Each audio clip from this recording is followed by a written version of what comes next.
Hello guys, welcome back to our channel. आज हम पढ़ेंगे इकोनॉमिक्स के चैप्टर फर्स्ट का topic number 4, that is production possibility curve. ठीक, प्रोडक्शन पॉसिबिलिटी कर्व बहुत ही ज्यादा इम्पोर्टेंट टॉपिक है इस चैप्टर का। ठीक है, तो इसे बहुत ही ज्यादा ध्यान से सुनना समझना। ठीक, तो प्रोडक्शन पॉसिबिलिटी कर्व को हम प्रोडक्शन पॉसिबिलिटी फ्रंटायर भी कहते हैं, क्योंकि इकोनॉमिक्स में कर्व को फ्रंटायर भी कहा जाता है। ठीक, तो प्रोडक्शन पॉसिबिलिटी कर्व को हम शॉर्ट में पीपीसी कहते हैं और प्रोडक्शन पॉसिबिलिटी फ्रंटायर को हम पीपीएफ कहते हैं। अब देखते हैं ये होता क्या है। पीपीसी वो कर्व है जो हमें शो करता है बहुत सारी प्रोडक्शन पॉसिबिलिटी जो कि हम प्रोड्यूस कर सकते हैं सेम रिसोर्सेज की हेल्प से। ठीक, पीपीसी को समझने के लिए आपको तीन बातें याद रखनी पड़ेंगी कि पीपीसी वो कर्व है जो शो करता है, क्या शो करता है, बहुत सारी प्रोडक्शन पॉसिबिलिटीज को जो प्रोड्यूस हो सकती हैं सेम रिसोर्सेज की हेल्प से। तो तीन चीजें अगर आप याद रखोगे आपका पीपीसी एकदम क्लियर। क्या क्या याद रखना है कि पीपीसी वो कर्व है जो बहुत सारी प्रोडक्शन पॉसिबिलिटीज को बताता है जो कि हम प्रोड्यूस कर सकते हैं सेम रिसोर्सेज की हेल्प से। ठीक, अब पीपीसी को ट्रांसफॉर्मेशन कर्व भी कहा जाता है। ट्रांसफॉर्मेशन कर्व क्यों कहा जाता है? बिकॉज इसमें क्या होता है, एक गुड के रिसोर्सेज हम ट्रांसफर करते हैं दूसरे गुड की प्रोडक्शन के लिए। क्यों कहा जाता है? क्योंकि हम एक गुड के रिसोर्सेज ट्रांसफर करते हैं दूसरे गुड की प्रोडक्शन के लिए, क्योंकि हमारे पास रिसोर्सेज कैसे हैं, लिमिटेड हैं। ठीक, तो ये एक नंबर के क्वेश्चन में पूछा जा सकता है, why is PPC called transformation curve. तो आप क्या बताओगे? ये इसलिए ट्रांसफॉर्मेशन कर्व कहलाया जाता है क्योंकि इसमें एक गुड के रिसोर्सेज ट्रांसफर होते हैं for the production of another good.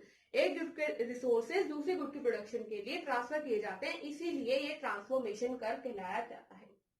ठीक है, क्लियर हो गया एकदम। अब देखो, मैंने आपको इससे पहले वाली वीडियो में बताया था कि जो टेबल की फॉर्म में हम रिप्रेजेंट करते हैं उसे हम शेड्यूल कहते हैं इकोनॉमिक्स की लैंग्वेज में। ठीक है, तो हम इस शेड्यूल के थ्रू बताएंगे कैसे कैसे क्या क्या हिसाब है इसका पीपीसी का। अब देखो, पहले ब्लॉक में प्रोडक्शन पॉसिबिलिटीज लिख रखी है ABCDEF। ठीक, दूसरे ब्लॉक में हमारा गुड एक्स और गुड वाई है। गुड एक्स हमने बटर माना है और गुड वाई हमने गन माना है। अब देखो प्रोडक्शन पॉसिबिलिटी ए में देखो, एक्स की प्रोडक्शन कितनी हो रही है, 15। ठीक, वाई की प्रोडक्शन कितनी हो रही है, 0। ऐसा क्यों? क्योंकि हमारे पास रिसोर्सेज कैसे है, लिमिटेड। जैसे जैसे हम एक्स की प्रोडक्शन को घटाते जाएंगे, जैसे 14 हुआ तो वाई की प्रोडक्शन क्या हो गई, एक बढ़ गई, क्योंकि हमने क्या करा, एक्स गुड के रिसोर्सेज ट्रांसफर कर दिए किसकी प्रोडक्शन के लिए, वाई गुड की प्रोडक्शन के लिए। अब जैसे जैसे हम एक्स की प्रोडक्शन को घटाते जाएंगे वाई की प्रोडक्शन बढ़ती चली जाएगी। देखो 12, 2, 9, 3, 5, 4, 0, 5। तो जैसे जैसे हम एक्स की प्रोडक्शन को घटाते गए वैसे वैसे वाई की प्रोडक्शन बढ़ती गई। ऐसा हमने इसलिए करा क्योंकि हमारे पास रिसोर्सेज कैसे अवेलेबल होते हैं, लिमिटेड रिसोर्सेज अवेलेबल होते हैं। अब देखो क्या हुआ, एक्स गुड ट्रांसफर किया गया वाई गुड की प्रोडक्शन के लिए, इसीलिए पीपीसी को क्या कहा जाता है, ट्रांसफॉर्मेशन कर्व। अब हम इसी टेबल को ग्राफ पे रिप्रेजेंट करेंगे। मैंने आपको बताया था जब किसी भी चीज को हम ग्राफ में रिप्रेजेंट करते हैं तो हम कहते हैं कर्व। ठीक, तो ये जो आपको बना दिख रहा है ये क्या है, पीपीसी कर्व। ठीक, अब क्या है, अब देखो जब y गुड की प्रोडक्शन 0 थी तो x की कितनी थी, 15। ठीक, जब y की 1 थी तो x की थी 14। जब y की 2 थी x की थी 12। जब y की 3 थी तब x की थी 9। जब y की 4 थी तब x की थी 5। और जब y की 5 हुई तो x की अगेन क्या हो गई, 0, क्योंकि हमारे पास रिसोर्सेज लिमिटेड है।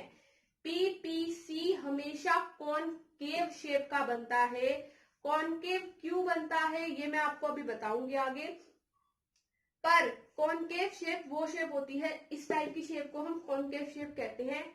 अगर हम नॉर्मल लैंग्वेज में बोले तो गुफा टाइप की जो शेप बनती है उसे हम कॉनकेव कहते हैं। जैसे हमारा हाफ मून होता है ना, उस शेप को हम कॉनवेक्स कहते हैं। ठीक, तो पीपीसी हमेशा कॉनकेव बनता है, रीजन मैं भी आपको बताऊंगी। अब तक के लिए आपको ये क्लियर होना चाहिए कि पीपीसी एग्जैक्टली है क्या, और शेड्यूल उसका और कर्व, ये सब चीजें आपको क्लियर होनी चाहिए। तो मैं आपको एक बार और रिपीट करा देती हूँ।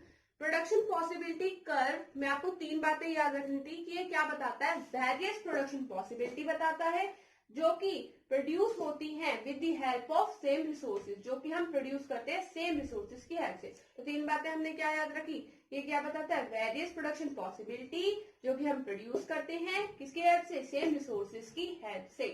ट्रांसफॉर्मेशन कर्व इसे क्यों कहते हैं, क्योंकि यहाँ एक गुड के रिसोर्सेज ट्रांसफर किए जाते हैं for the production of another good. ठीक, ऐसा क्यों किया जाता है ये भी मैंने अभी आपको बताया, क्योंकि हमारे पास रिसोर्सेज कैसे हैं, लिमिटेड। फिर हमने इसका कर्व बनाया, और कर्व जब हमने बनाया तो हमें पता चला कि पीपीसी हमेशा कैसा बनता है, कॉनकेव। अब हम पढ़ेंगे MRT, marginal rate of transformation. अब ये होता क्या है, ये वो रेट है जिस रेट पर एक गुड के रिसोर्सेज दूसरे गुड की एडिशनल यूनिट को प्रोड्यूस करने के लिए ट्रांसफर किए जाते हैं, उस रेट को हम मार्जिनल रेट ऑफ ट्रांसफॉर्मेशन कहते हैं। अब देखो, मैंने आपको पहले भी बताया था मार्जिनल मतलब क्या होता है, मार्जिनल मतलब क्या होता है, मार्जिनल मतलब एडिशनल। ठीक, तो मार्जिनल रेट ऑफ ट्रांसफॉर्मेशन का मतलब यही है कि जिस रेट पर एक गुड के रिसोर्सेज दूसरी गुड के एक्स्ट्रा यूनिट के प्रोडक्शन के लिए ट्रांसफर किए जाते हैं, उसे हम MRT कहते हैं। ठीक है, तो MRT वो रेट है जिसपे एक गुड के रिसोर्सेज ट्रांसफर किए जाते हैं एडिशनल यूनिट को बनाने के लिए दूसरे गुड की। ठीक, अब आपको इसका फॉर्मूला बता देती हूँ और शेड्यूल के ऐसे और ज्यादा क्लियर हो जाएगा। देखो, MRT का फॉर्मूला होता है जब हम क्या करते हैं, change in sacrificing ratio upon change in gaining ratio. Change in का मतलब होता है डिफरेंस। ठीक, तो MRT का फॉर्मूला ये होता है कि जब हम सैक्रिफाइसिंग रेशियो में जो चेंज आए वो ऊपर लिखे और गेनिंग रेशियो में जो चेंज आए वो नीचे लिखे, तो हमारा MRT निकल के आता है। अब ये कैसे, सैक्रिफाइसिंग रेशियो कौन सा होगा, गेनिंग रेशियो क्या होगा, ये बताती हूँ मैं अभी आपको।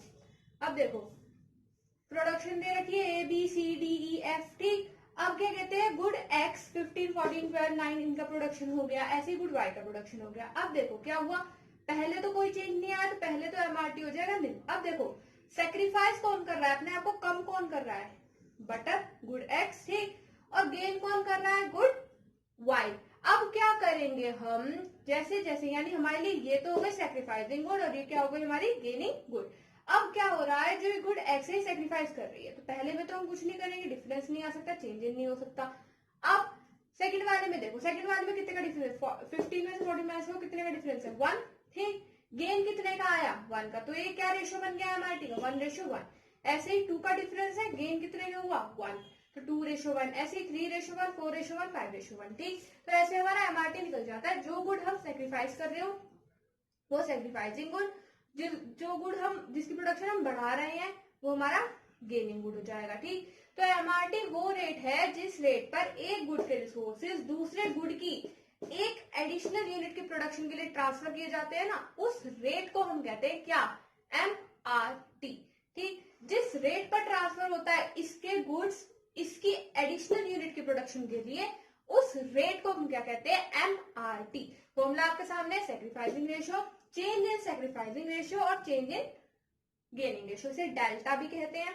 ठीक, तो चेंज इन सेक्रीफाइसिंग रेशियो कैसे आएगा मैंने आपको बता दी, जब इन दोनों का हम डिफरेंस निकालेंगे तो आ जाएगा। पहले वाले में कोई डिफरेंस नहीं था, इससे ऊपर कुछ था ही नहीं, प्रोडक्शन ही नहीं होती, तो पहले वाला MRT हमारा कुछ नहीं निकलेगा। दूसरे वाले का डिफरेंस कितना है, 1:1, 1:1 हो गया। इनका डिफरेंस कितना है, 2, इन दोनों का डिफरेंस कितना है, 1, तो 2:1, 3:1, ऐसा हमारा MRT निकल जाता है।